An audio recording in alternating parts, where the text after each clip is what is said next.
தமிழக முதலமைச்சர் ஸ்டாலின் அவர்களை கண்டித்து மிகப்பெரிய கண்டன ஆர்ப்பாட்டம் பாட்டாளி மக்கள் கட்சி ஜெயராமன் எக்ஸ் சேர்மன் மாநில தேர்தல் பணிக்குழு செயலாளர் தலைமையில் சென்னை வள்ளுவர் கோட்டத்தில் நடந்தது.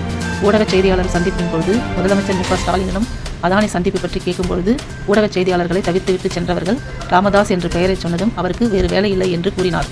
அவர் கொடுக்கும் அறிக்கைக்கெல்லாம் பதில் சொல்ல முடியாது என்று கூறினார். அதற்கு பாட்டாளி மக்கள் கட்சி பொறுப்பாளர்கள் ஊடக செய்தியாளர்களை கேட்ட கேள்விக்கு பதில் சொல்ல முடியவில்லை, எப்படி ராமதாஸுக்கு வேறு வேலை இல்லை என்று கூறுவார்? முதலமைச்சர் ஸ்டாலின் அவர்கள் மன்னிப்பு கோர வேண்டும் என்று தமிழகம் முழுவதும் ஆர்ப்பாட்டம் நடைபெற்று வருகிறது. போராட்டத்தில் கலந்து கொண்ட பாட்டாளி மக்கள் கட்சி பொறுப்பாளர்கள் மற்றும் தொண்டர்கள் கைது செய்யப்பட்டார்கள். பாமக நிறுவனர் டாக்டர் ராமதாஸ் நவம்பர் மாதம் எக்ஸ் தளத்தில் கொடுத்த அறிக்கைக்கு எந்த பதிலும் முதலமைச்சர் ஸ்டாலின் அளிக்கவில்லை.